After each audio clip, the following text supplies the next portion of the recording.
Isang araw, habang nakatingin ako sa aking social media, may lumabas na ads kagaya nito ngayon na pinapanood mo at sobrang nakarelate ako.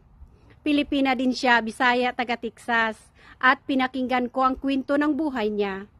At pagkatapos ko mapanood ang kanyang video, na-curious ako. Kaya nag-message ako kaagad sa kanya at nagtanong, anong klaseng business ba ito?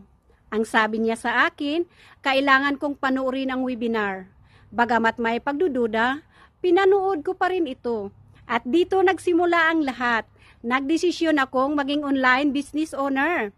At sa maikling panahon ko sa negosyong ito, malaki nang naitulong nito sa akin. Dahil sa sipag at tiyaga at determinasyon, unti-unting nabago ang takbo ng buhay ko.